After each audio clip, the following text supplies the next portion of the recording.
Dados do Instituto Brasileiro de Geografia e Estatísticas, o IBGE, apontam uma redução de 6% na taxa de analfabetismo entre produtores agropecuários no Piauí.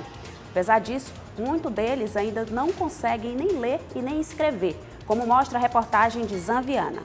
A coordenadora da Federação dos Trabalhadores da Agricultura no Piauí, Maria de Barros, vem de uma família de 9 irmãos.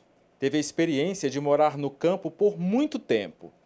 Entrou na universidade aos 40 anos, a única dos irmãos que tem curso superior. Entende bem a realidade do campo. Entre uma das dificuldades está o acesso à educação. E só tive a oportunidade por conta dessa modalidade, da educação do campo. E aí destaca aqui o PRONERA, que é o Programa Nacional de Alfabetização na Reforma Agrária. Eu sou assentada da Reforma Agrária e eu tive a oportunidade de chegar à universidade a partir daí.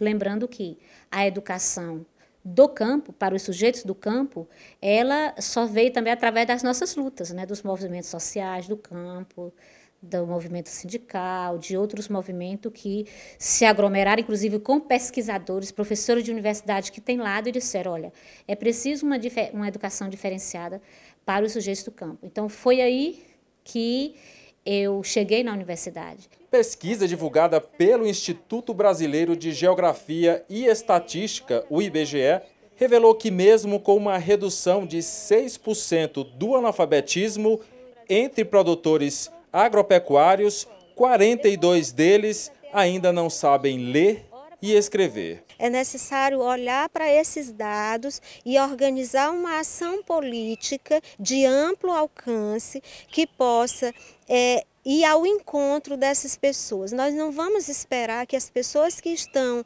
analfabetas ou semi-alfabetizadas na zona rural, elas sejam atendidas pela escola que está na cidade. Elas não têm as condições objetivas para isso, porque dependeriam de transporte, dependeriam de condição financeira. Então é preciso que haja uma ação política de levar a escola a essas pessoas. A coordenadora da FETAG tem o mesmo pensamento em relação à educação do homem do campo. Não dá para se ter uma educação de qualidade para os sujeitos do campo se não se pensa a estrutura da escola, se não se pensa o financiamento e não só isso, se não se pensa o currículo.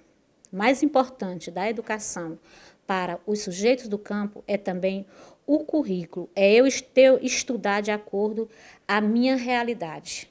Os dados nada bons em relação à educação no campo não param por aí. No Brasil, 70 mil escolas são fechadas por ano no campo. Cerca de 8 escolas são fechadas por dia. No Piauí, mais de 300 escolas são fechadas por ano no campo. É preocupante porque é o território que mais carece de escola, que está tendo as suas escolas fechadas. Isso por uma lógica de economia de recursos, que se diz que o fechamento da escola é para realizar processos de nucleação dessas pessoas cuja escola em que estudava foi fechada e a partir disso se contratar menos professor, se precisar de menos recursos para manter a estrutura educacional. Para professor especialista em educação no campo, esta realidade pode mudar. Vai depender de políticas públicas. É necessário ter financiamento público, é necessário ter investimento em professores, é necessário ter construção de escola e não fechamento de escola, e é necessário uma postura pedagógica que olhe as pessoas como seres de conhecimento e que ao mesmo tempo aposte que o campo é lugar de saber, é lugar de conhecimento, não é o lugar somente de operar a enxada. Tanto a coordenadora do FETAG quanto a professora especialista em educação no campo recorrem ao patrono da educação no Brasil, Paulo Freire, para explicar o que acontece em relação à educação do homem do campo. É necessário que a leitura do mundo anteceda a leitura da palavra. Quando nós estamos falando de adultos, nós estamos falando de pessoas que têm conhecimento sobre a vida, sobre como produzir, e é necessário que eles aprendam as letras olhando para essa sua realidade. A criança chega na escola, a percepção que para alguns é que é como se ela fosse uma folha em branca. E não é. A criança ela já chega na escola com os seus conhecimentos dos espaços onde ela aprende.